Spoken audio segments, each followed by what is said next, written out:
धन्यवाद भैया। और भैया ने भी बहुत सही बात बोली। वहाँ आ जाती हैं जहाँ हम ज्ञान नहीं देते। इस समाज में जितनी भी गड़बड़ियाँ आप देख रहे हैं उसका मेन कारण ये है कि हम ज्ञान को महत्व नहीं देते, बाकी सारी चीज़ों को महत्व देते हैं। हमने सुना है कि यहाँ गांव में जब भी कोई अच्छा चीज़ होता है, किसी के घर कोई बाबू आता है और या फिर कोई भी कार्यक्रम होता है, शादी विवाह और सारे, तो यहाँ पर ऑर्केस्ट्रा होती है और उसमें बहुएं भी भूगोट काट काट के जाती हैं। पर ऐसे कार्यक्रम है और यदि ये पंडाल सोना है तो ये अच्छे से हम महसूस कर सकते हैं कि हमारा समाज 10 साल बाद कहाँ जाएगा। शायद 10 को पहले लोगों ने अपने हाथों से गीता रामायण जैसी पुस्तकों को बहुत उठा के दूर फेंक दिया। यदि नहीं फेंका तो उसे इस तरह तह लगा के रख दिया कि दोबारा खोलने का मन नहीं किया। और वो जो मन नहीं किया उसकी दुर्दशा आज हम सभी के सामने है कि ऐसी मनोभूमि बन गई है जहाँ न कोई तर्क है न कोई तथ्य है, फिर भी हम किए जा रहे हैं और उसका परिणाम क्या आएगा ये भी हमें भान नहीं है। तो ये इसीलिए है क्योंकि हमने ज्ञान की उपासना करना छोड़ दिया। और जब हम ज्ञान की उपासना करना छोड़ देते हैं तो हम किस गड्ढे में गिरेंगे हमको भी पता नहीं होता। सोचिए, जिस भगवान को हम कहते हैं कि वो अनंत है, उससे ज्यादा पवित्र कुछ भी नहीं, उसे जानना भी हमारे लिए, हमारे गुरुदेव ने भगवान की सीधी और सरल परिभाषा दी है कि भगवान आदर्शों और श्रेष्ठताओं का समूह है। जहाँ भी कुछ आपको अच्छा दिखे वहाँ आपको ये महसूस करनी चाहिए कि उस भगवान की शक्ति काम कर रही है, उस भगवान की चेतना काम कर रही है। और जहाँ आपको ना दिखे वहाँ लगना चाहिए कि हम भगवान को नहीं मान रहे। और जब हम भगवान को नहीं मानते हैं तो हम गड्ढे में गिरना शुरू हो जाते हैं। क्योंकि जितनी भी बातें भैया ने कही वो अक्षर से आज के जमाने में सत्य होते दिख रही है। आज बेटियां घर से बाहर नहीं निकल पा रही हैं। क्यों नहीं निकल पा रही हैं? उनका मेन रीजन ये है कि खुद सही होके भी नहीं निकल सकती। क्योंकि हम कहते हैं ना कि अगर कोई समाज बिगड़ रहा तो हम क्या करें, हम तो अच्छे हैं। और ये जो अच्छा वाला अपना स्वभाव बन गया कि हम तो अच्छे हैं, दूसरे खराब है, इससे हमको क्या मतलब। सबसे ज्यादा नुकसान कोई करता है तो यही करता है, इससे ज्यादा अधिक और कुछ भी नुकसान नहीं करता। मान लिया अब अच्छे, अभी 4 दिन पहले मेरे भाई का एक्सीडेंट हो गया।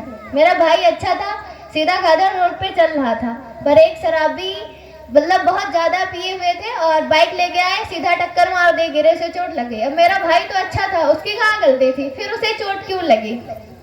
मतलब यदि समाज का कोई व्यक्ति खराब है तो उससे हानि हमें भी पहुंचेगी, ये बात हमको ध्यान में रखना चाहिए। और जब हम ये बात ध्यान में नहीं रखते तब गड़बड़ियां फैलना शुरू हो जाती है। और ये भैया जो कह रहे थे, इस बात में हमारे मन में एक संकल्प आ कि अभी हमारी छुट्टी चल रही है तो हम गांव-गांव जाएंगे और पूछेंगे कि आप यहाँ आना क्यों नहीं जाते। कल के लिए निमंत्रण भी देंगे और पूछेंगे भी यहाँ के इस गांव के हर एक घर में जाके कि आप क्यों नहीं आते, क्या कारण है। क्या आप ज्यादा पढ़े लिखे हैं, इस चीज को मानते हैं कि ये बहुत छोटी चीजें है, यहाँ आना हमारा उचित नहीं। यदि नहीं है तो उसका भी हमें तर्क चाहिए। क्योंकि जब समाज बिगड़ता है ना तो हम लोग बोलना नहीं चाहते, और वो जो बोलना नहीं चाहते उसी से और गड़बड़ियां पैदा हो जाती हैं। अभी मानिए कि इस गांव में हमने सुना कि कई लोग ऐसे हैं जो रोज शराब पीते हैं। हर घर में कला होता है या नहीं होता? आप लोग बताइए, इसी गांव के होता है कि नहीं होता है? होता होगा, सब अपने अपने घर की जानते हैं। पर सोचिए, जिस हम इससे समाज में पढ़ रहे हैं, बढ़ रहे हैं, यहाँ के जो बच्चे 10 साल बाद बड़े होंगे तो फिर यहाँ की दुर्दशा क्या होगी। क्या वो ज्ञान की उपासना कर पाएंगे? क्या आप उनसे ये उम्मीद रख सकते हैं कि 10 साल बाद वो पढ़ लिख कर IAS बनेंगे, देश के लिए कुछ काम करेंगे? हमको लगता है कि नहीं कर सकते। हम सभी यहाँ आपके बीच आए हैं तो फिर ये बिल्कुल भी मतलब नहीं है कि बस एक कथा कहने के लिए आए हैं। आप उसमें आए चाहे ना आए, यहाँ हमको ढेर सारा पैसा मिलेगा उसे रख के चले जाएंगे, ये सब कोई बात नहीं होती। बस एक बात होती है, एक पीड़ा होती है अंदर कि जो हमारा समाज खोखला होता हुआ चला जा रहा है उसे हम किस तरह सुधारें। कैसे सबके अंदर वो संभावनाएं जन्म ले जो मानव को मानव बनाती हैं। कहते हैं कि 3 चीजें बहुत दुर्लभ होती है, एक तो मनुष्य का जन्म पाना, दूसरा महापुरुषों का संग पाना, और तीसरा मोक्ष की इच्छा आ जाना। और ये तीनों चीजें जब हमको मिल जाए और उसके बाद भी हम जाग ना पाए तो शायद इससे बड़ा दुर्भाग्य और कुछ भी नहीं हो सकता। तो हम थोड़ा जागे और जहाँ तक भी आवाज जा रही है उनसे प्रार्थना है कि कल यहाँ आने का प्रयास करें। क्योंकि आप सभी से मिलकर समाज बनता है और समाज से मिलकर ही हमारा राष्ट्र बनता है। और अपने राष्ट्र के लिए सबके अंदर यदि भावना जिस दिन मर जाए उस दिन उससे बड़ा राष्ट्रद्रोही और कोई नहीं हो सकता। ये नहीं कि राष्ट्रद्रोही वही है जो देश के सारे राज्य खोलकर किसी दूसरे देश को बता दे। राष्ट्रद्रोही वो भी है कि जो जान रहा है कि हमारा देश किन चीजों की वजह से खोखला होता हुआ चला जा रहा है फिर भी वो चुप बैठा, उसे भी राष्ट्रद्रोही का दर्जा हम बिल्कुल आराम से दे सकते हैं, उसमें कोई भी दिक्कत नहीं है, क्योंकि हमारी ही चुप्पी की वजह से आज हमारा राष्ट्र बिगड़ रहा है। चीजें बहुत बदल गई है पहले की अपेक्षा। आज अगर भाई बहन भी साथ चलते हैं तो उन पे कुदृष्टि ही डाली जाती है कि भाई बहन है। ऐसा क्यों? क्योंकि हमारी दृष्टि बदल गई है, उसमें वो चीजें नहीं है। आजकल की छोटी छोटी बेटियां धीरे धीरे जब बढ़ती जाती है तो उनको फोनों की ऐसी आदत लग जाती है कि उनको स्कूल में क्या पढ़ाया गया समझ में ही नहीं आता, उनको वो सारी चीजें बोरिंग लगती है, घर पे आती है फिर फोन चलाती रहती है। आजकल की जो हमारी नई नई बहुएं आती है, भाभियां आती हैं, अगर उनको ध्यान से देखा जाए तो बाहर से देखने में कितनी ही सरल और सीधी क्यों ना लगती हो, पर यदि हाथ में फोन आ गया है तो रील बनाने में उनको कोई भी दिक्कत नहीं होती। 4-5 घंटे रील सरकाते हुए चले जाएंगे, कोई भी 2-4 बातें ज्ञान की पूछ लो तो शायद नहीं पता हो। और ज्ञान के पता होने की बात ही छोड़िए, अगर माता पिता या कोई बूढ़ा बुजुर्ग घर में बीमार हो तो जब आदत हमें रील देखनी है कि हम उनकी सेवा कर पाएंगे, शायद बिल्कुल नहीं। आप लोग भी ऐसा गांव में देखते होंगे, देखते हैं कि नहीं देखते हैं?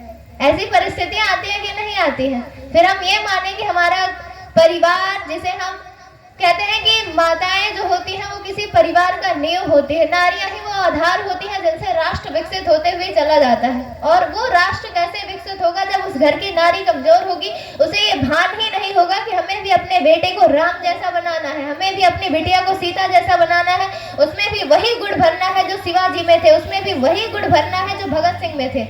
अगर किसी बच्चे को देखना हो कि वो कैसा है तो आप उसके माता पिता को देखिए, आपको पता चल जाएगा कि वो कैसा है। एक बच्चा अपने माता पिता को ही देख देख के बड़ा होता है, अपने समाज को देख के बड़ा होता है। यदि माता पिता कितने भी अच्छे हो, सारा समाज जहाँ वो खेलता है, जिसके साथ जाता है, वो स्कूल, अगर वहाँ का वातावरण अच्छा नहीं है तो वो बच्चा अच्छा होगा, इसमें संदेह है कि वो अच्छा होगा? वो नहीं होगा, क्योंकि वो आसपास को ही देख के सीखता है। और जब आसपास के ही लोग अच्छे नहीं है तो वो अच्छा कैसे बनेगा? क्या सीखेगा उनसे? आप भी अपने बच्चे को 10 बार कहते होंगे कि बेटा ये काम सुन लो, क्या वो सुन पाता होगा? अभी आजकल ऐसा हुआ कि जब भी बच्चे रोते हैं तो उनको बहकाने के लिए फोन पकड़ा देते हैं। आज ही से जब आप फोन पकड़ाएंगे तो उस बच्चे के दिमाग की हालत क्या होगी? जब फोन देख देख के बड़ा होगा तो वो चीजों को समझने और सीखने की क्षमता खो देगा। फोन इतना ज्यादा हमारा सर्वनाश कर रहा है कि हमको पता ही नहीं है। तो हम ऐसी खोखली परंपराओं को नकारे और जो ज्ञान के धारा हमको मिल रही है, यहाँ से गुरुदेव ने जितने भी किताबें लिखी उसकी तरफ थोड़ा दृष्टि डालेंगे तो ज्यादा अच्छा होगा, और आने वाला जो समाज है, आने वाला जो कल है, उसे हम बेहतर बना पाएंगे। नहीं तो फिर हम रोते गाते रह जाएंगे और ये ना सोचे कि आज हम कुछ नहीं बोल रहे, कुछ नहीं कर रहे, तो हम तो अच्छे हैं। तो 10 साल बाद जो समाज का नजरिया होगा वो आपको भी प्रभावित करेगा, जैसा समाज होगा, क्योंकि आप भी समाज के एक अंग है। अगर परिवार का एक व्यक्ति मंथरा जैसा हो तो पूरे परिवार में ऐसी दुखद परिस्थितियां पैदा हो जाती है कि हम उसकी कल्पना भी नहीं कर सकते। तो इसीलिए जरूरी है कि अगर कहीं एक व्यक्ति भी बिगड़ रहा हो तो उसे सुधारने के लिए जितने भी हम प्रयास कर सकते हैं अपनी तरफ। श्री कृष्ण और अर्जुन घूमते हुए जा रहे थे और उन्होंने देखा कि एक मछुआरा है जो ढेर सारी मछलियों को पकड़ रहा है जाल में, और जब वो मछलियां पानी से बाहर आती हैं तो बेचारी तड़प तड़प के मर जाती हैं। तो भगवान कृष्ण कहते हैं कि अर्जुन देख रहे हो कर्मफल का विधान? तो अर्जुन ने कहा कि हाँ देख तो रहा हूँ, मछुआरा कैसे मछलियों को पकड़ता है और बेचारी तड़प तड़प के मर जाती है, पर क्या इसको इसकी सजा मिलेगी? ऐसा क्यों हो रहा है? ये किस कारण से इनको इतना दुख भोगना पड़ रहा है? ये इनका क्या कसूर है? क्यों इनको इतना कष्ट दे रहे हैं? तो फिर भगवान श्री कृष्ण उसका कुछ उत्तर नहीं देते हैं, कहते हैं चलो अर्जुन कभी और उत्तर दूंगा। और ऐसे ही बहुत साल बीत जाते हैं। एक बार फिर भगवान कृष्ण और अर्जुन घूमने के लिए एक वन में जाते हैं और वहाँ देखते हैं कि एक अधमरा हाथी पड़ा होता है, वो दर्द से कराह रहा होता है और बहुत सारी चींटियां उसको नोच रही होती हैं। तब भगवान श्री कृष्ण अर्जुन से कहते हैं, अर्जुन ये देखो, उसके कर्मों का फल उसे मिल रहा है। तो अर्जुन समझ नहीं पाते, तब भगवान कृष्ण उसे याद दिलाते हैं कि हाथी वही मछुआरा है जो मछलियों को पकड़ रहा था और वो तड़प रही थी। आज ये हाथी भी तड़प रहा है और ये सारी चींटियां वही मछलियां हैं जो आज इनको कष्ट दे रही हैं। तो कर्म फल का विधान ऐसा ही है, आप कुछ भी करिए आप तक लौट के आएगा ही। आज नहीं तो 10 जन्म बाद, 10 जन्म नहीं तो 100 जन्म बाद आपको मिलना ही मिलना है। किसी को देखते होंगे आप अपने ही गांव में कि उसके कर्म आज तो इतने अच्छे नहीं है, फिर भी वो उन्नति करते हुए चला जा रहा है, उसके मार्ग में कोई भी कष्ट नहीं आ रहा। और किसी ऐसे व्यक्ति को भी आप देखते होंगे कि जो बहुत पूजा पाठ करता है, हर चीज़ का धर्म पालन करता है, ईमानदारी से काम करता है, सब कुछ अच्छा ही करता है, फिर भी उसके जीवन में इतना कष्ट है कि आप कभी कभी कहते होंगे कि भगवान इसके सुनते ही नहीं। ये इतना भी पूजा करता है फिर भी इतने कष्ट में क्यों रहता है? लगता है कि भगवान कुछ होते नहीं, भगवान कुछ देखते ही नहीं, भगवान कुछ जानते ही नहीं। हमारे गुरुदेव कहते हैं कि परमात्मा सर्वव्यापी है और न्यायकारी है। वो हर जगह व्याप्त है और हर चीज का न्याय करता है, कभी वो अन्याय करता ही नहीं। तो इसीलिए हम जब भी जो कर्म करें तो अगर अच्छा करें तो ये भावना करें कि इसका परिणाम हमको मिलेगा, और अगर ये गलत कर रहे हैं तो हमारी अंतरात्मा हमको बता देती है। कोई भी गलत काम आप करते हैं तो कोई आपको समझाए ना समझाए, आपकी अंतरात्मा अंदर से कहेगी नहीं ये सही नहीं है, और 3-4 बार कहेगी। फिर जब हम अपनी बुद्धि के, अपने मन के, अपने स्वार्थ के वश में होकर फिर भी वो काम कर देते हैं तो बोलना बंद कर देती है, और जब बंद कर देती है तो वो काम कर जाते हैं, फिर उसका परिणाम जब लौट के आता है तो उनको बहुत तकलीफ होता है। तो इस तरह जो भी कर्म का विधान वो हम तक लौट के आना ही आना है। तो जो वो बुरा व्यक्ति आज उन्नति के शिखर पर चढ़ रहा है क्योंकि उसके पिछले जन्म में बहुत सारे पुण्य किए थे, उसका परिणाम है कि आज वो जल्दी जल्दी सफलताएं पाते चला जा रहा है बिना किसी अच्छे कर्म के। पर याद रखिए, जिस दिन उसके पुण्यों का घड़ा में जो भरा हुआ पुण्यों का घड़ा है वो जिस दिन कम हुआ या जिस दिन वो खत्म हुआ, फिर उस दिन वो व्यक्ति नीचे गिर जाएगा। कभी कभी जब कोई बहुत सारे पाप कर्म करता है और पर्वत के शिखर पे उड़ता हुआ चला जाता है तो हम सोचते हैं कि भगवान न्याय नहीं कर रहे, ये बेचारा इतना खराब कर रहा फिर भी इसको उन्नति के शिखर पे चढ़ाए हुए चले जा रहे हैं। ऐसा क्यों? क्योंकि जब किसी को बहुत गहरे खाई में गिरना होता है तो पहले उसे पर्वत के शिखर पे चढ़ाना पड़ता है, तभी तो वो गिरेगा। जब वो जमीन पे ही रहेगा तो कैसे गिरेगा? तो इसीलिए भगवान भी छूट देते हैं कि जब भी कोई गलत काम करता है तो उसके साथ कुछ भी बुरा नहीं होने देते, वो और प्रोत्साहन देते हैं कि करो, जितना मर्जी उतना करो, जितना गलत काम कर सकते हो करो। पर याद रखना, जिस दिन गिरोगे फिर बचाने वाला कोई नहीं होगा, चाहे जितना भी कर लो। फिर भगवान भी, यदि हम भगवान को भी पुकारे तो वो काम नहीं आएंगे। क्यों? क्योंकि वो हमारे ही कर्म है। कहते हैं कि भगवान कृष्ण को भी अपने कर्मों का परिणाम भुगतना पड़ा था, तो फिर हम तो इंसान है, हमें क्यों नहीं पड़ेगा? बिल्कुल पड़ेगा।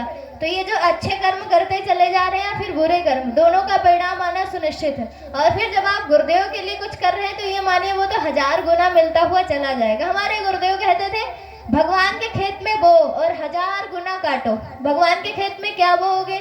कई लोग कहते हैं कि हम भगवान के खेत में बोए क्या, भगवान की खेती है क्या? भगवान को आप सभी देखे हैं? नहीं देखे ना? हम भी नहीं देखे, लेकिन फिर भी देखते रहते हैं, हरदम देखते रहते हैं। कैसे देखते रहते हैं? आप सभी के रूप में। भगवान को हम कहते हैं वो हर जगह व्याप्त है। तो जो हर जगह व्याप्त है उसी ने तो सब कुछ बनाया है, और जिसने जो बनाया वो उसका है ही। तो सब कुछ जब उन्हीं का है, सब कुछ वही है। क्योंकि अंतरात्मा तो हम कहते हैं मतलब हमारे भीतर परमात्मा बैठा हुआ है। तो हमारे आपके सबके जितने भी ये छोटे छोटे जीव हैं इनके भीतर भी तो परमात्मा ही है। सभी के भीतर वही ऊर्जा विद्यमान है।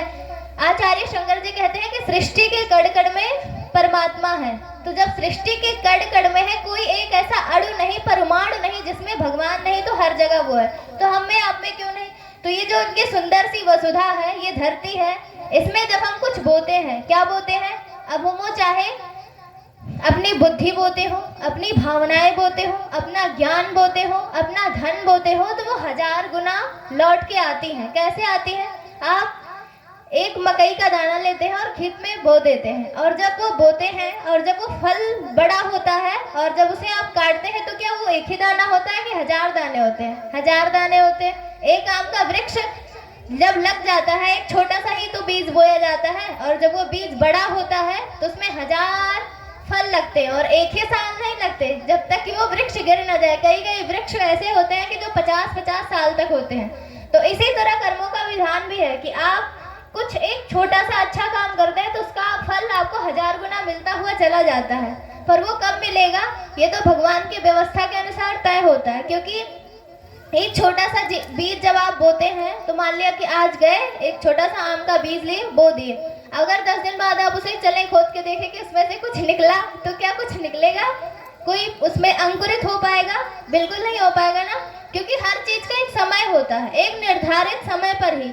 अगर बच्चा चाहे कि वो आज ही उन्नति कर जाए तो वो कर पाएगा नहीं, उसे उसके लिए समय का इंतजार करना होगा। कोई यदि एक लक्ष्य तय कर लेता है कि हमको आईएएस बनना है तो क्या वो कल ही बन जाता है? नहीं, उसके लिए एक निर्धारित अवधि होती है कि वो 2 साल तक उसकी तैयारी करेगा, पूरे लगन के साथ, मेहनत के साथ परीक्षा देगा, फिर उसमें कहीं जाके उत्तीर्ण होगा, तब जाके वो आईएएस की पदवी पाता है।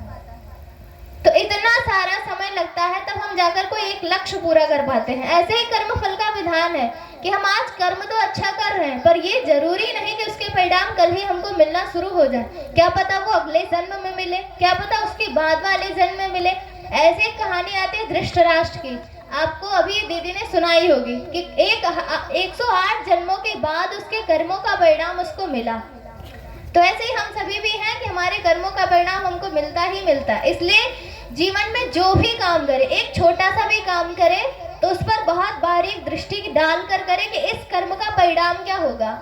क्योंकि यदि आप आग में जानकर हाथ डालें तो जलेंगे ही, अगर बिना जाने डाल दिए तब भी जलेंगे। ये सृष्टि का पूरा नियम है कि वो कर्म के बंधनों से ऐसे बंध गई, यदि यहाँ परमात्मा भी स्वयं अवतार लेके आ जाए तो भी उनको कर्म करना ही पड़ता है। कोई ऐसा व्यक्ति नहीं जो बिना कर्म के रह सके। फिर सबसे ज्यादा ध्यान देने की जरूरत हमें कहाँ पड़ती है? अपने ही कर्मों पे। यदि नहीं देते तो वहीं से गड़बड़ियां शुरू हो जाती हैं और जीवन का ऐसा दुर्दिन आ जाता है कि हमें सिर्फ रोने विलखने के सिवाय कोई भी उपाय सूझ नहीं पाता। और कहीं यदि हमारे भीतर भगवान के प्रति, ईश्वर के प्रति, परमात्मा के प्रति श्रद्धा भी ना हो, तब सोचो हम किस गहरे गड्ढे में गिर जाएंगे, तो हमें कौन सा सहारा मिलेगा। क्योंकि हम सुनते कभी कभी अस्पताल में कि डॉक्टर कह देते हैं अब तो भगवान ही बचाए इनको, अब हमारे पास भी कोई उपाय नहीं बचा। तब हमारे मन में तब भी एक आशा होती है कि भगवान है, वो देख लेंगे, सब अच्छा होगा। पर यदि हम भगवान पर भी भरोसा ना रखें तब तो वो उम्मीद भी मर जाती है और हम इतने परेशान हो जाते हैं जिसकी कोई बात नहीं रहती। तो इसीलिए गुरुदेव कहते हैं अपने प्रत्येक कर्मों को जांच कर करिए, उसे सिद्धांतों के, आदर्शों के कसौटियों पर कसिए। क्या यह जो हम कर रहे हैं वो सही है या नहीं? यदि नहीं है तो फिर उसे ना करें। क्योंकि कोई आपको अच्छा बताया ना बताए, आपके अंदर आत्मा तो बता ही देती है नहीं ये गलत है, और जब हम उसकी बात नहीं मानते तो बाद में पछताते रहते हैं। तो इसलिए अपने अंतरात्मा की पुकार सुनिए, उसकी गुहार सुनिए।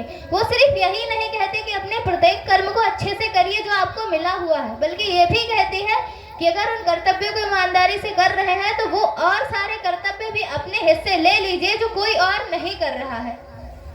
जैसे मान लिया कि हम एक बेटी हैं अभी और हम अपने सारे कर्तव्यों को अच्छे से कर रहे हैं, अपने माता पिता के प्रति जो है, अपने पढ़ाई के प्रति जो है, और जो भी करना था वो तो हम पूरा दिन करते हैं। और अगर इसके बाद भी हमें समय मिलता है तो हमें औरों के कर्तव्यों को हाथ में ले लेना चाहिए। जैसे कि अभी हम देखते हैं कि समाज में कितने ज़्यादा जो है पर्यावरण प्रदूषण होते हुए चले जा रहे हैं। यहाँ ने अभी आपने देखा इस साल बारिश कैसे हुई, उसके अगले साल बहुत कम हुई होगी। क्यों? क्योंकि पेड़ों की कमी के कारण। यहाँ तो गांव है, पेड़ पौधे दिखाई देते, पर जब आप शहरों की तरफ थोड़ा बढ़ते चलेंगे तो आपको पेड़ पौधों के नाम पे बस 1-2 पेड़, वो भी 100 पीस के नाम पर मिलते हैं, अधिक नहीं मिलते। फिर उन्हीं के कारण वर्षा कम होती है। और जब हम इस चीज के प्रति सचेत होते हैं तो हम ये अपने मन में संकल्प लेते हैं कि जो बचा हुआ समय है उसमें हम एक ही पेड़ लगाएंगे, पर अपने राष्ट्र के लिए, अपने देश के लिए छोटी सी आहुति देंगे ही देंगे।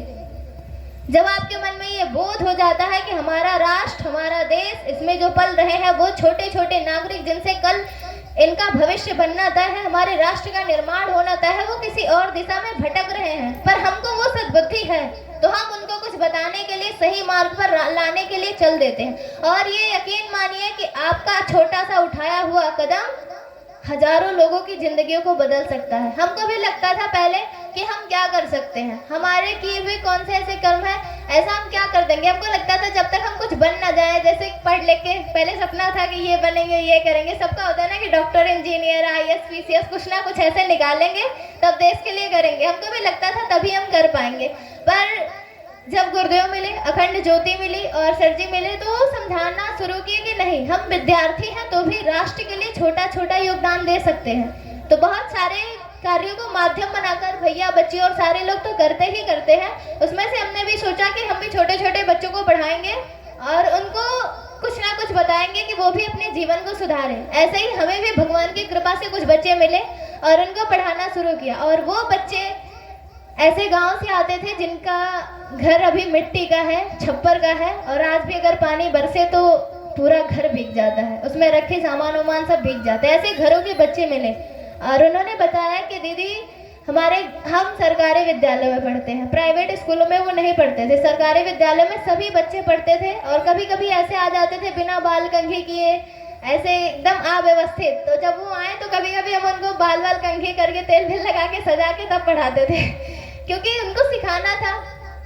फिर जब उन्होंने हमको देखा कि हम पहले उनको अच्छे से व्यवस्थित करते हैं तो उन्होंने खुद से अपना काम करना शुरू किया। अब वो खुद के कपड़े खुद धुल के साफ सुथरे पहन के आते, बाल में कंघी करके आते और आते ही नमस्ते करते। पहले तो ये भी नहीं करते थे क्योंकि गांव के बच्चे थे, सरकारी स्कूल में पढ़ते थे तो वहाँ ये नहीं बताई जाती। फिर वो चप्पल धीरे धीरे व्यवस्थित लगाना शुरू किए। इसके बाद हम उन्हें काम देते थे, बोलते थे करके लाना। अब इतना तो हो गया। फिर इसके बाद हम पूछने लगे कि घर में अपने माता पिता को प्रणाम करते हो? तो बोले नहीं। तो बोले क्यों करें? तो हम बोले कि बड़ों का आशीर्वाद बड़ा काम आता है, इसलिए करा करो, और इससे भी ज्यादा इसलिए करो क्योंकि हम कह रहे हैं, गुरुदेव कह रहे हैं, माता जी कह रही हैं। गुरुदेव भी माता जी भी एक दूसरे को प्रणाम करते थे, इसलिए अपने माता पिता को प्रणाम किया करो। तो वो बच्चे लगाव रखते थे क्योंकि पढ़ाने का जो सबसे बेहतरीन तरीका है, सर जी कहते हैं कि 2 आधारों पर हम किसी को कुछ सिखा सकते। एक तो प्रेम, दूसरा अनुशासन। इतना प्रेम करिए कि आपसे ज्यादा प्रेम कोई ना कर सके, और इतना अनुशासन रखिए कि आपके कहे वो टस से मस भी ना हो। तो ये दोनों चीजें जब भी आप शिक्षण कर रहे हो तो ध्यान देने की आवश्यकता होती है कि हम बच्चों को प्रेम भी करें, दूसरा अनुशासन में भी रखें। क्योंकि यदि प्रेम कम हुआ तो बच्चे आपसे लगाव नहीं रखेंगे, फिर सिर्फ वो आपके पढ़ाए हुए चीजों को ही सुनेंगे, बाकी बातें आपके ध्यान में नहीं देंगे। और अगर अनुशासन कम हुआ तो फिर दिक्कत। तो फिर वो मानने लगे। फिर हमने और पूछा घर में कौन कौन है, माता पिता है? तो उन्होंने बताया हमारे घर में बहुत ज्यादा मांस खाया जाता है, मतलब कि नॉनवेज का सेवन किया जाता है। तो हम पूछे पूरे परिवार में? तो बोले हाँ, मेरे पूरे गांव में, और यहाँ तक कि सब लोग दारू भी पीते हैं। तो हम कहे अच्छा ठीक है, कोई बात नहीं, एक बात और मानोगे? तो उन्होंने कहा, हम कहा रोज गायत्री मंत्र का जप करना 24 बार, ज्यादा ना कर पाना तो 24 बार गायत्री मंत्र का जप अवश्य करना। क्योंकि उनके घर में पहले वातावरण तो अच्छा हो। जब भी हम गायत्री महामंत्र का जप करते हैं तो हमारे आसपास का वातावरण अच्छा हो जाता है। क्यों? क्योंकि भगवान सूर्य की किरणें सबसे पवित्र किरणें हैं, मानते हैं आपके नहीं? जब भी भगवान सूर्य को देखिए तो आपके मन में कोई भी खराब विचार आते हैं? कभी भगवान सूर्य जब उदय हो रहे हो तो उनको ध्यान से देखिए, फिर आपके मन में प्रसन्नता होती है। क्योंकि यही एक ऐसे देवता है जो प्रत्यक्ष दिखाई पड़ते हैं ना। कई माताएं तो भगवान सूर्य का व्रत भी रखती हैं। तो सूर्य भगवान से ही हमारा जीवन भी चलता है। क्योंकि जितने भी चीजें पकती हैं, जितने भी यहाँ फल, अनाज, सब्जियां जो भी उगते हैं वो क्यों उगते हैं? सूर्य की ऊर्जा के कारण उगते हैं। और जब सारी चीजें, सारी ऊर्जा, सारे प्राण हमको सूर्य से मिल रहे हैं, तो जब हम सूर्य का ध्यान करके गायत्री महामंत्र का जप करते हैं तो हमारा मन निर्मल होता है। उसके साथ साथ हमें ऊर्जा मिलती है, आत्मबल मिलता है, आत्मशक्ति मिलती है। फिर हम जो भी कार्य ठान लेते हैं वो हम करके ही रहते हैं। ऐसा मेरा भी अनुभव है और उन बच्चों के जीवन का उदाहरण भी आपको दे रहे हैं। इसलिए दे रहे हैं कि देखिए परिवर्तन होता कैसे। आप छोटे से घर से हैं तो क्या हुआ, परिवर्तन आप भी कर सकते हैं, राष्ट्र का निर्माण आप भी कर सकते हैं, आप भी पन्नाधाई बन सकती हैं। पन्नाधाई को आप सभी जानते होंगे कि कैसे राष्ट्र के लिए उन्होंने अपने इकलौते बेटे को भी गंवा दिया।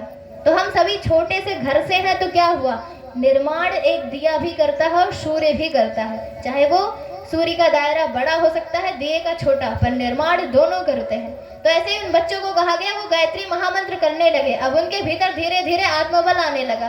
तब हमने कहा कि आप अपने माता पिता से कहो। जब उन्होंने बहुत दिन तक किया तो हम कहे आप अपने माता पिता से कहो कि वो मांस ना खाएं। सबसे पहले कहा कि अब आज के बाद आप मत खाना, आपके घर बने तब भी मत खाना, चाहे जो हो जाए आप उसे मना कर देना। एक टाइम भूखे रह जाना, भगवान के नाम पर भगवान आपको शक्ति देंगे। नहीं होगा तो मेरे पास आना, हम आपको खिलाएंगे, पर आज के बाद कभी भी मांस मत खाना जब भी घर बने। तो उन्होंने छोड़ दिया। छोटी छोटी अच्छी अच्छी पुस्तकें थी जिसमें अच्छे अच्छे विचार लिखे होते थे, उन्होंने पढ़ना शुरू किया। अब जब उन्होंने खाना बंद कर दिया तो घर वालों को दिक्कत होने लगे, उनको डांटने लगे कि ऐसा क्यों करते हो। फिर उन्होंने हमारे पास भेजना भी बंद कर दिया। लेकिन जब बच्चों को आपसे प्रेम होता है तो किसी ना किसी बहाने खिसते चले आते हैं, लेकिन वो आते रहे। फिर हम उनको समझाए कि अपने मम्मी से कहो कि जैसे अगर आपको दुख होगा तो आपकी मम्मी को भी दुख होगा। कोई भी माँ अपने बेटे को दुखी नहीं देख सकती। फिर जिस मुर्गे के बच्चे को आप लाते हो वो भी तो अपनी माता से अलग होता है, फिर उसे कितना दर्द होता होगा, कितनी तकलीफ होती होगी। एक छोटा सा मोमबत्ती जलाएं और हाथ जल जाता है ना तो मुंह से आह निकल जाती है। फिर जिस इंसान को आप काट के खा रहे हैं, जिस जीव को आप इतना तड़पा रहे हैं, फिर उसे कितना तकलीफ होता होगा। क्या इसकी सजा आपको नहीं मिलती होगी? अगर कोई आपको गाली भी दे दे तो भी आप कहते हैं भगवान देखिए तो हो गया कर सजा मिली। तो फिर जब उन जीवों को आप मार के खा जाते हैं तो फिर भगवान इसे नहीं देखते?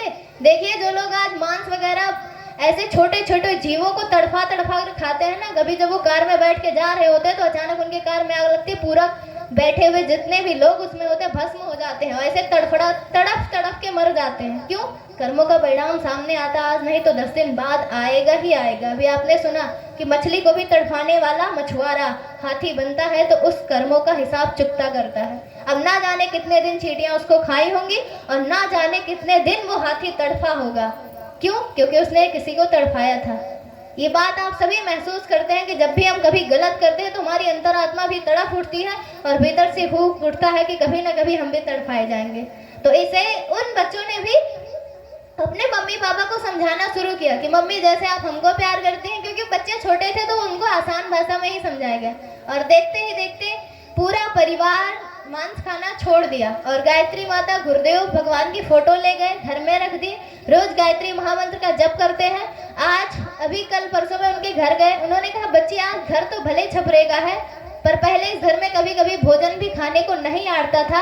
आज इतना है कि हम गुरुदेव के लिए रोज 1 मुट्ठी अन्न निकालते हैं, 1 रुपया रोज निकालते हैं। सोचिए अभी उनका घर सिर्फ छप्पर का है और उनका घर पक्का बना ही नहीं, फिर भी उनका दिल इतना चौड़ा हो गया कि वो गुरुदेव के नाम पे, राष्ट्र के नाम पे अपना सर्वस्व लुटाने के को तैयार है। उनकी बिटिया 7th में पढ़ती है और जाकर कम से कम 20 से 25 घरों में दीप यज्ञ कराई। और उनकी माँ कहती है कि बेटा जहाँ भी कहोगे हम अपने बिटिया को भेजने के लिए तैयार हैं। क्यों? क्योंकि उनके घर पूरा बदलता हुआ चला गया।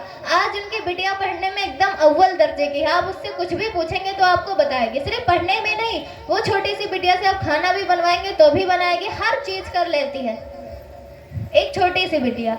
तो इतना छोटा सा काम करने से, हमारे पढ़ाने से, हमारे को किसी को कुछ अच्छा बताने से यदि इतना बड़ा परिवर्तन हो सकता है तो भगवान का काम करने के लिए हम आगे क्यों नहीं आ सकते? उस राष्ट्र का निर्माण करने के लिए आगे हम क्यों नहीं आ सकते? भगवान राम को बहुत मानते हैं, भगवान कृष्ण को बहुत मानते हैं, पर यही धरती है जहाँ भगवान राम, भगवान कृष्ण पैदा हुए। अगर इसी धरती पर आपको कोई शराब पीता हुआ, मांस खाता हुआ, गाली देता हुआ व्यक्ति मिल जाए तो आपको दर्द होना चाहिए कि इस धरती पर जहाँ भगवान राम जैसे चरित्र पैदा होते हैं, इस धरती पर ऐसे लोग कैसे पैदा हो सकते हैं? यदि पैदा हो गए हैं तो हमारा कर्तव्य बनता है कि हम अगर जागरूक हैं तो उनके सुधारने के लिए कुछ ना कुछ कदम अवश्य उठाएं। और जिस दिन आप उठाएंगे आपके भीतर से परमात्मा काम करता हुआ चला जाएगा। एक गिलहरी जब बालू लपेट कर भगवान राम के पुल को बनाने में सहयोग देती है तो इतिहास के पन्नों में अमर हो जाती है। तो क्या हम जैसे छोटे छोटे व्यक्ति उस इतिहास के हकदार नहीं हैं? उन पन्नों के साक्षी नहीं बनेंगे? बिल्कुल बनेंगे और ये तय है बनेंगे। और ये संकल्प आपके भीतर भी होना चाहिए। हमारे गुरुदेव अकेले थे जिन्होंने ये संकल्प लिया कि हम पूरे राष्ट्र का निर्माण करेंगे। हम बदलेंगे तो युग बदलेगा। हम ही नहीं बदलेंगे, पूरे युग को बदलने के लिए उन्होंने संकल्प लिया और उनका संकल्प साकार होता हुआ चला गया। तो इसीलिए हम सभी को भी ये ध्यान रखना चाहिए कि हम सब भले ही दिखने में छोटे हैं, काले हैं, गोरे हैं, दुबले हैं, पतले हैं, इससे कोई मतलब नहीं। मतलब ये है कि हमारे भीतर कितनी जीवटता है, हम कितना कार्य कर पाते हैं, कितना राष्ट्र के लिए, अपने निर्माण के लिए काम कर पाते हैं। भगवान ने हम सभी को ये सामर्थ्य देकर भेजा कि यदि हम छोटे से नाव नर है तो क्या हुआ, पर हम नारायण बनने की सामर्थ्य रखते हैं। मानव है तो क्या हुआ, महामानव बन जाने की सामर्थ्य रखते हैं। एक छोटी सी बिटिया लक्ष्मीबाई हम जैसे ही रही होगी, पर आज इतिहास के पन्नों में अमर है कि जब सारे राजाओं ने सर झुका दिया तो तलवार लेकर राष्ट्र की सुरक्षा के लिए अकेले डट पड़ी और राष्ट्र को कभी झुकने नहीं दिया। आज हम सभी गौरव से कहते हैं महारानी लक्ष्मीबाई की जय हो। क्यों कहते हैं? उसके साहस के लिए, उनके बलिदान के लिए, उनके त्याग के लिए। तो हम सभी को भी उठकर खड़ा हो जाना चाहिए कि जब हमारी भारतीय संस्कृति गिरी जा रही है, उसका पतन हुआ जा रहा है, तो हमको यूं शांत नहीं बैठना चाहिए। अपनी भारतीय संस्कृति को आगे बढ़ाने के लिए, अपने जीवन को ऊंचा उठाने के लिए कुछ ना कुछ अवश्य करना ही चाहिए। और जब हम ये नहीं करेंगे तो हमारी अंतरात्मा भी दिखा रहेगी कि सारी सामर्थ्यों को, सारी संभावनाओं को खुद में रखते हुए अभी इतना छोटा क्यों रह गया। भगवान ने आप सभी को छोटा बना के नहीं भेजा है। आप जिनको अभी देखते हैं आज बहुत बड़े पदों पर पहुंचे होंगे, पहले भी हम जैसे आप जैसे रहे होंगे, पर उन्होंने समय का सही नियोजन किया।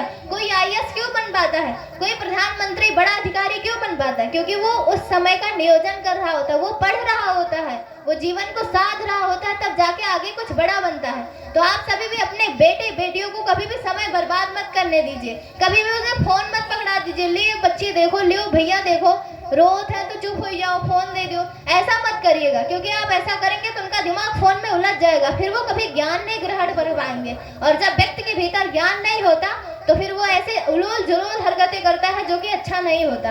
आज देखिए कल यहाँ कम से कम हम देखे कि 10-15 युवा आए थे, पीछे बैठे थे, 2 मिनट सुनकर चले जा रहे थे। ऐसी जो चीजें कल दीदी ने जीवन को, शरीर को स्वस्थ रखने के बारे में बताई वो बहुत अनमोल है। वैसी चीजें हमको बहुत सारे पैसे खर्च करने पर मिलते हैं, वो जीवन को, वो शरीर को स्वस्थ रखने के लिए बहुत महत्वपूर्ण होती है, पर उनके भीतर 20 मिनट का भी कंसंट्रेशन नहीं था, एकाग्रता नहीं थी कि वो चीजों को सुनकर ग्रहण कर सके। सभी चाहते कि हम लंबी जीवन जिए, लंबी आयु हो हमारी और अच्छा काम करें, हमारा शरीर स्वस्थ हो, तभी हम काम कर पाते हैं। पर जब शरीर को स्वस्थ रखने के लिए हमको बताया जाता है कि ऐसे ऐसे करोगे तो शरीर स्वस्थ रहेगा। हम कल एक रिपोर्ट पढ़ रहे थे WHO की, उसमें ये पढ़ रहे थे कि कितने व्यक्ति रोज बीमार पड़ते हैं, तो उसमें बताया गया कि 20 में से सिर्फ कोई एक व्यक्ति होता है जो पूर्णतया स्वस्थ होता है। बाकी यदि आप 20 लोगों का अभी भी टेस्ट करवाएं तो कुछ ना कुछ बीमारियां उनमें पल रही हैं। 20 में से एक ही व्यक्ति स्वस्थ है। ये WHO की रिपोर्ट है, वर्ल्ड हेल्थ ऑर्गेनाइजेशन। आप लोग भी सर्च करके फोनों में देख सकते हैं। सोचिए, अभी कुछ दिन पहले मेरी तबीयत बहुत खराब थी, हमको अस्पताल में लेके गए, हम देखे, हमें लगा कि पूरी दुनिया यहीं आ गई क्या, इतने लोग बीमार थे वहां पर। तो अगर राष्ट्र को ऊंचा उठाना है तो क्या करना पड़ेगा, यहाँ के नागरिक स्वस्थ होंगे, अच्छा काम करेंगे, तभी तो स्वस्थ रहेगा। नहीं तो अगर मान ली एक घर आगे कैसे बढ़ेगा जब उसके सदस्य जो हैं वो अच्छे से काम कर रहे हैं, घर चला रहे हैं। अगर मानिए घर में 5 लोग हैं, 4 लोग बीमार हैं, तो यह घर चल पाएगा। तो ऐसे हमारा देश है कि जिसके सभी नागरिक स्वस्थ रहेंगे तभी ये देश आगे उन्नति कर पाएगा। पर इसी देश के सभी नागरिक बीमार रहे तो ये देश उन्नति नहीं कर पाएगा कि कर पाएगा।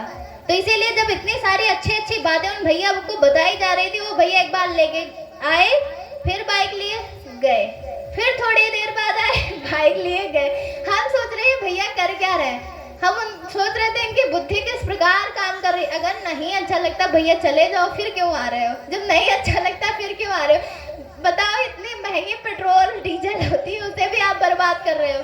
हमें नहीं लगता कि वो स्वावलंबी रहे होंगे, अपने माता पिता से पैसा लेकर एकदम बढ़िया ऐसी करते हैं। उनको बहुत तकलीफ होता है जब ऐसी चीजों को देखते हैं। अभी एक छोटी सी गलती एक लड़की कर देती है तो पूरा समाज उसको ताना मारने लगता है, पर कोई ये नहीं कहने जाएगा कि बिटिया ये काम ऐसे नहीं ऐसे करो, तभी जीवन में उन्नति करोगे। आगे बढ़ने के लिए 10 लोग आपको उठाने नहीं आएंगे, टांग खींचने के लिए पहले आ जाते हैं। इसीलिए हमको ये लगता है कि हर व्यक्ति को, हर बेटी को सशक्त होना चाहिए अपने आप में, और अपने भीतर इतना ज्ञान भर लेना चाहिए। आपको ज्ञान ढूंढने की आवश्यकता नहीं है, किताबों को पढ़िए, हर किताब आपको गूगल पे, हर चीज पे कहीं ना कहीं मिल ही जाएगी। जिसको पढ़ने की ललक होती है उसके लिए परिस्थितियां मायने नहीं रखती, वो कहीं ना कहीं से रास्ते खोज ही लेता है।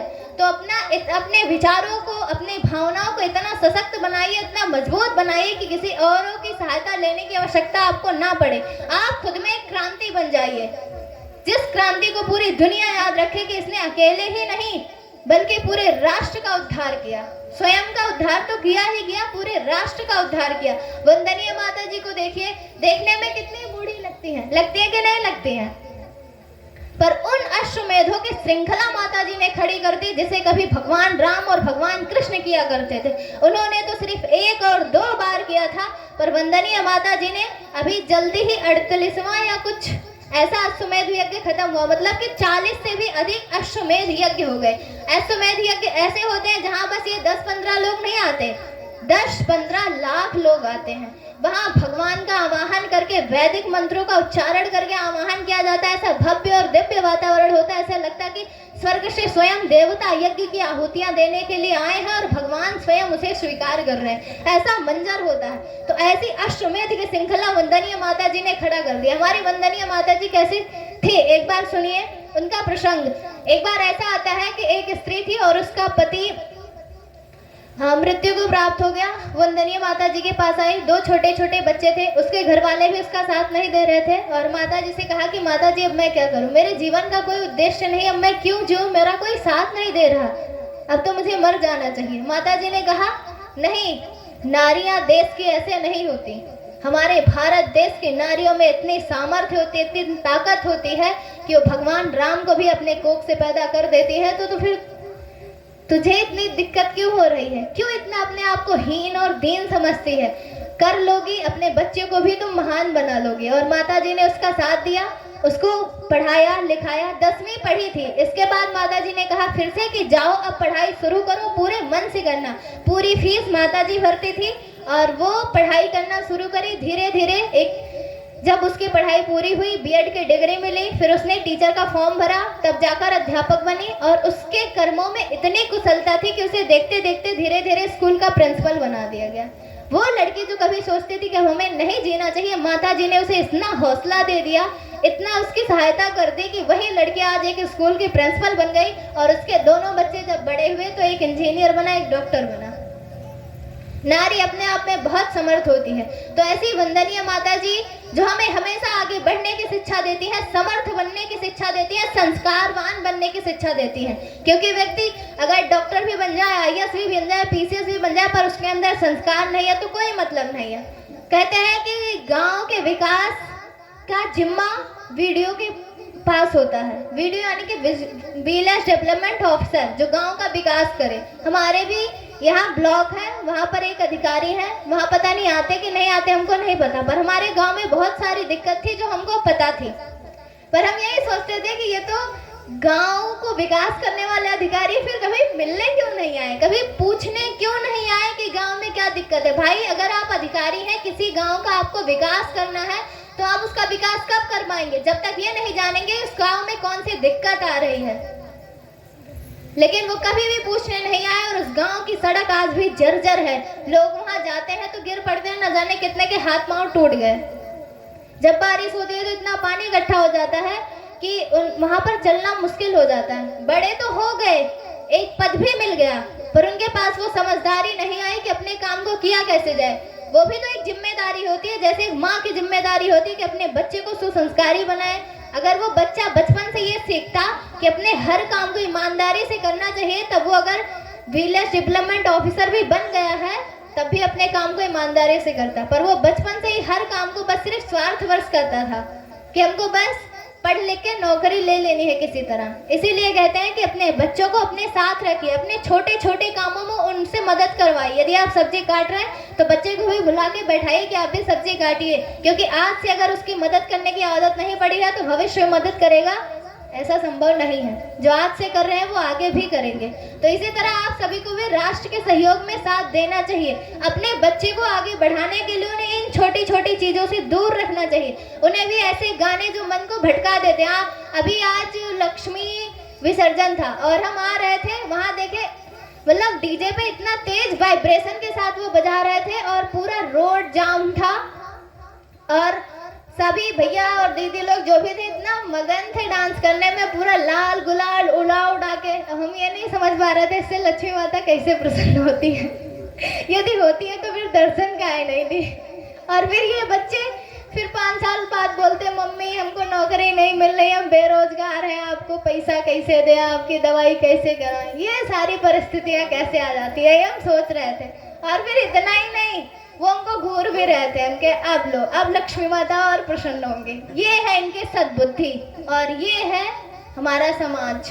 अब उन बच्चों को कोई भी समाज का एक इकलौता आदमी भी टोकने नहीं गए होगा भैया और बच्चे ऐसे क्यों कर रहे हो। क्या ये आप सभी बताइए परंपरा सही है। लक्ष्मी माता का विसर्जन ऐसे किया जाता है, यदि नहीं किया जाता तो अपने बच्चों को, अपनी बेटियों को इस तरफ मत जाने दीजिए, उन्हें रोकिए। लक्ष्मी माता की भक्ति करनी है, बैठ जाइए और महालक्ष्मी के जितने भी गुण हैं उनकी किताबें पढ़िए और अपने भीतर उतार लीजिए, स्वयं लक्ष्मी का अवतार बन जाइए। लक्ष्मी माता ऐसे कभी प्रसन्न होने वाली नहीं है, तो ऐसी जो परंपराएं उन्हें अगर हम आज ही ठुकरा दे तो अच्छा है, नहीं हम अपने बच्चों को खो देंगे, वो ऐसी जगह भटक जाएंगे कि हम बाद में रोते पछताते रहेंगे। अभी जल्दी की घटना है, एक चाची के यहाँ हम गए मम्मी के साथ और वो इतना रो रही थी कि हमको इतनी तकलीफ हो रही थी। उन्होंने बताया कि उनका बेटा एक्सीडेंट से एक्सपायर हो गया है, तो हमको भी बड़ी पीड़ा हुई कि ऐसा हुआ, लेकिन उतनी पीड़ा नहीं हुई। क्यों? क्योंकि हमको पता था ये भैया कभी कभी 100 से ज़्यादा इनकी स्पीड बाइक की पार हो जाती थी, उनका वो 60वां एक्सीडेंट था, दूसरा, तीसरा, चौथा, 5वां नहीं 60वां, और डॉक्टर ने बोला था अगर अब कभी ये गिरे तो बचेंगे नहीं।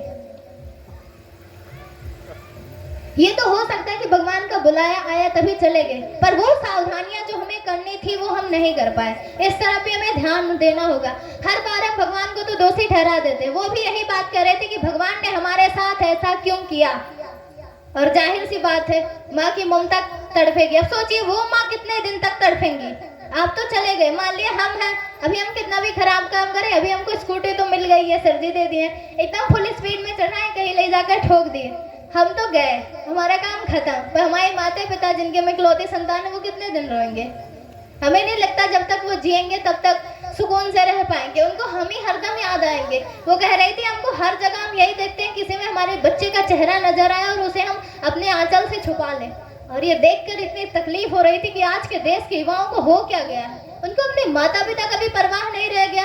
आज हम देख रहे थे कि ऐसे जिग जैग करके बाइक चला रहे थे। ये कौन सा तरीका हुआ जीवन जीने का?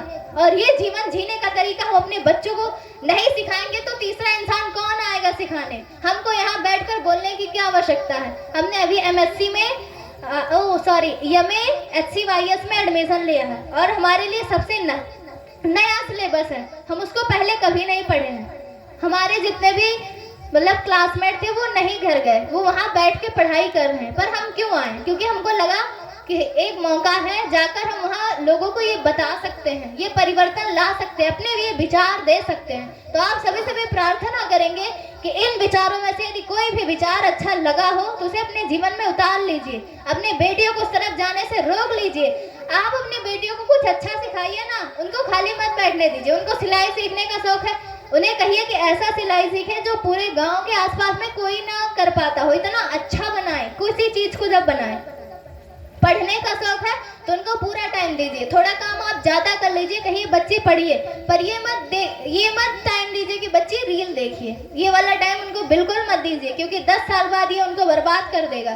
फिर उसका परिणाम जो निकलेगा उसकी भुक्तभोगी आप भी होंगी, आपकी बिटिया भी होगी।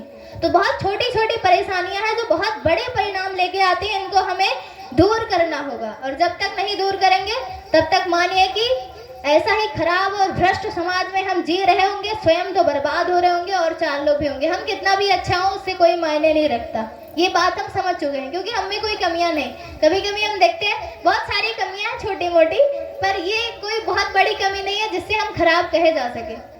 पर हमारे अकेले अच्छे होने से क्या होता है? सबका अच्छा होना बहुत जरूरी होता है, क्योंकि आप जिस गांव में रहते हैं, मान लीजिए पूरा गांव जो है वो शराब पीता है, तो आप सुरक्षित रह पाएंगे? कभी आएगा गुस्से में होगा, भिड़ जाएगा, मार देगा एक आंख लाठी खत्म कहानी। तो इसीलिए सबको अच्छा बनाने के लिए अपने कदम ऊपर उठाइए, और भगवान महाकाल किसी भी अच्छा करने वाले के साथ रहते हैं। हम भी देखे हैं, अभी जल्दी गए तो वहाँ योग बहुत कठिन होता है करना, उसमें बहुत शारीरिक सामर्थ्य की आवश्यकता पड़ती है कि शरीर में बल होना चाहिए, और हम इतने दुबले पतले। तो जब वो क्लास लेते हैं तो कभी कभी बहुत थकान महसूस होती है, नहीं कर पाते। तो एक बार ऐसा हुआ कि बहुत मेहनत कर दी, क्योंकि सीढ़ियाँ चढ़नी उतरनी, बहुत सारा पूरा दिन लग जाता है बस सिर्फ पढ़ना लिखना यही सारी चीज़ों में। तो हमारा प्लेटलेस एकदम लो हो गया, ऐसा लगा कि सब डर गए, और हमको महसूस ही नहीं हुआ कि हमको कुछ हुआ। बस हल्का सा बुखार आया तो डॉक्टर के पास गए और उन्होंने लिख दिया कि जांच लिख दिया, तो वो करवा के आए, फिर पढ़ने लिखने में व्यस्त हो गए। शाम को मैम जल्दी फ़ोन करी, जल्दी आओ।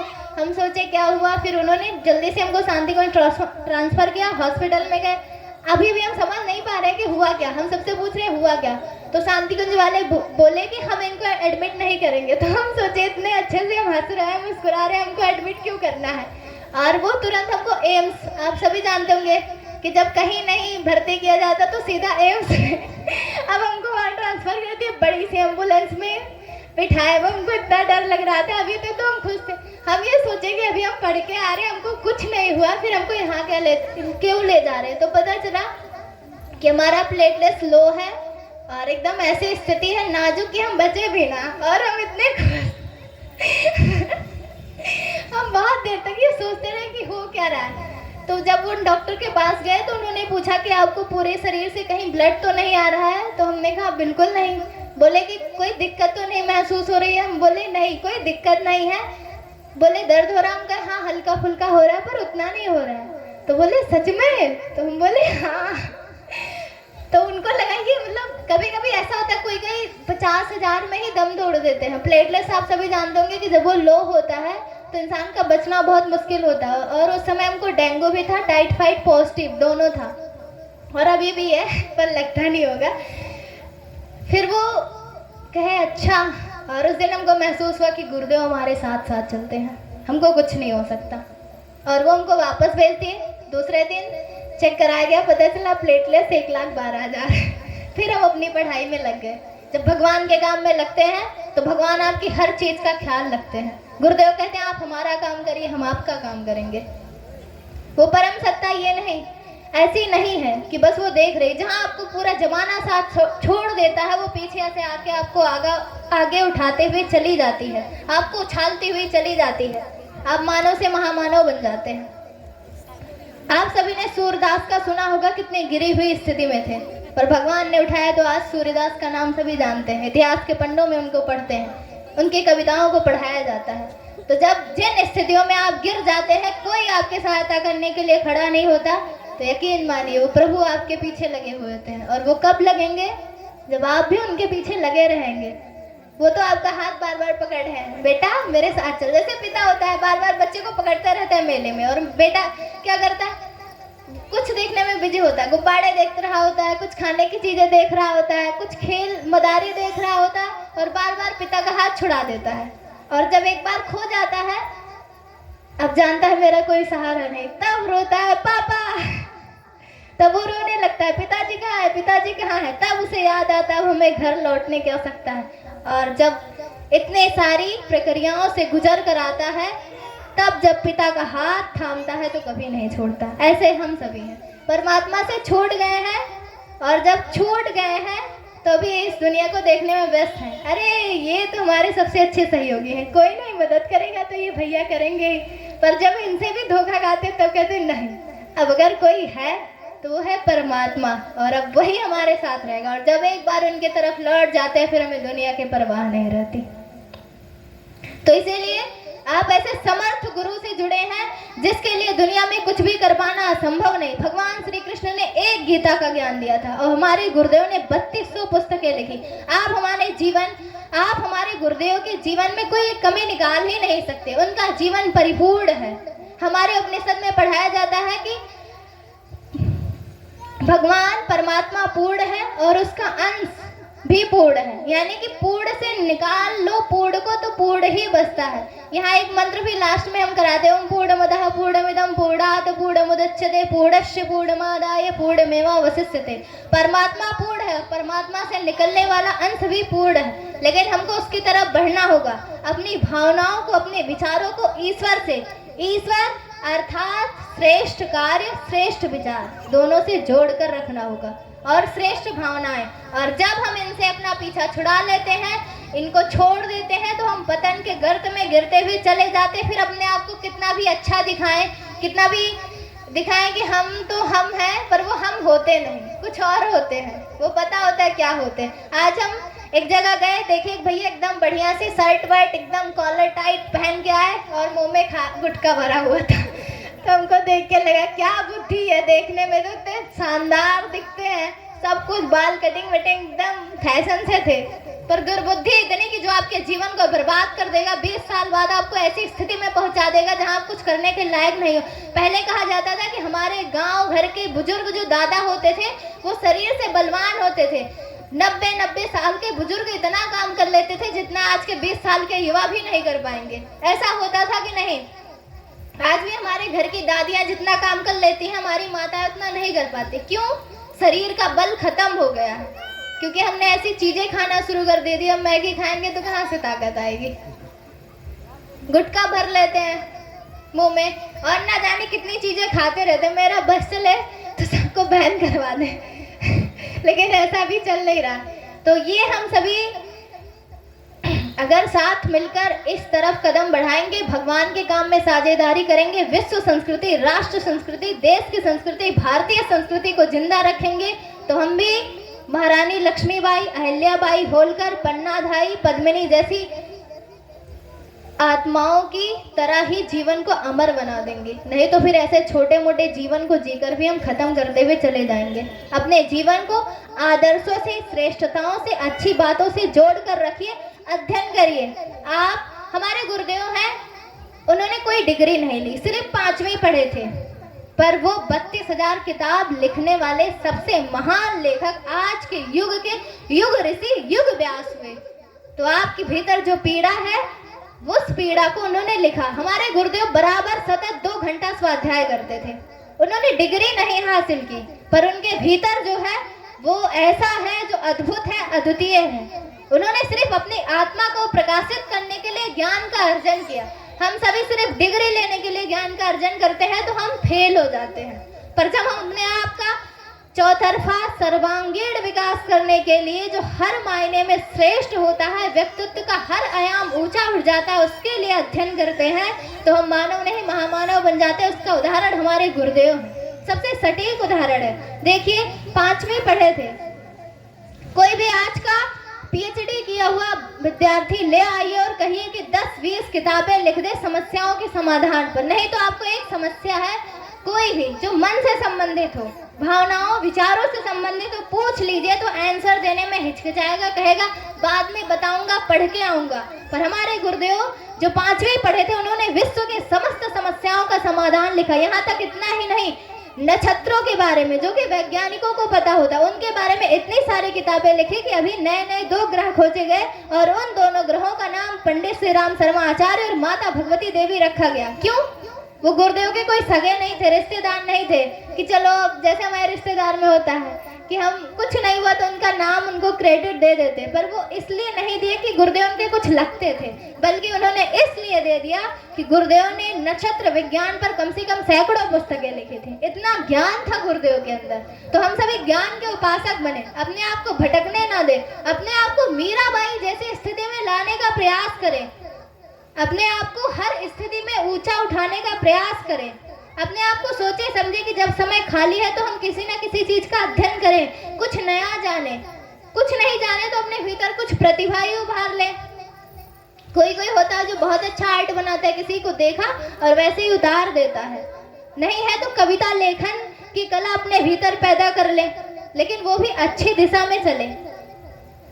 तो ऐसे बहुत सारी चीजों का अपने भीतर समावेश करें। अब ना हो तो आप इतना करिए कि महापुरुषों के जीवन का अध्ययन करिए। जब आप जानेंगे कि गुरुदेव इतना सारा कुछ कर गए और हम हैं कि दिन भर रील सरकाने में, बेकार के गाने सुनने में और बस इधर उधर 4 लोग इकट्ठा हो गए तो पंचायत करने में समय बिता देते हैं।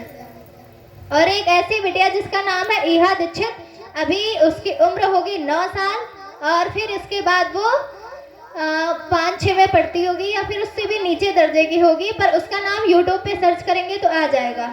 उसे राष्ट्रीय बाल पुरस्कार से सम्मानित किया गया। क्यों किया गया?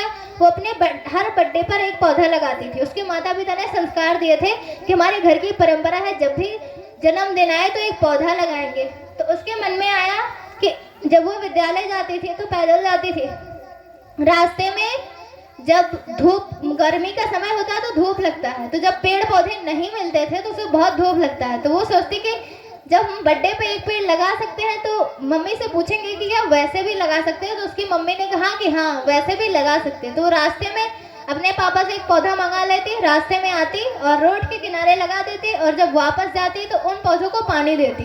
तो फिर ऐसे ऐसे उसने लगाना शुरू किया। अब वो बर्थडे के लिए ही नहीं, बाकी दिनों भी लगाने लगी और अपने दोस्तों से भी कहने लगी कि चलो हम पेड़ लगाएंगे। पेड़ लगाएंगे तो क्या होगा, जब हम पढ़ने आएंगे तो हमको छाया मिलेगी, हमको धूप में नहीं आना पड़ेगा। फिर धीरे धीरे उसको समझ में आया, नहीं, देश में तो बहुत पेड़ों की कमी है, लोग पेड़ के प्रति जागरूक नहीं है। तो छोटी सी बिटिया ने अपने ही क्लास के बच्चों को समझाना शुरू किया, उसको साथ लिया और ढेर सारे पेड़ों को लगाना शुरू किया। एक दिन उसका फिर जन्मदिन आया और उस दिन उसने सोचा कि हम 2500 पौधे लगाएंगे और सभी बच्चों को, पूरे गांव के, पूरे स्कूल को इकट्ठा करके, सोचिए कितनी छोटी सी बिटिया और कैसे उसने सभी बच्चों को राजी किया होगा। हम आप सब इतने सब मिलकर भी आपको राजी नहीं कर पा रहे कि गुरुदेव के काम के लिए निकल पड़िए, अपने जीवन को श्रेष्ठ बनाने के लिए निकल पड़िए, यूँ इधर उधर भटकिए मत। पर उस बिटिया के अंदर तो शायद हम सभी से भी पता नहीं कितना ऊंचा सामर्थ्य रहा होगा, जो पूरे स्कूल के, पूरे गांव के, उसमें उसके माता पिता का भी योगदान था। क्योंकि जब माता पिता समझदार होते हैं, संस्कारी होते हैं, तो अपने बच्चों को श्रेष्ठ काम के लिए कभी नहीं रोकते। तो फिर उस दिन उसने लगाया और ये बात भारत सरकार तक पहुंची, तो भारत सरकार ने भी उस कार्य को प्रोत्साहित किया।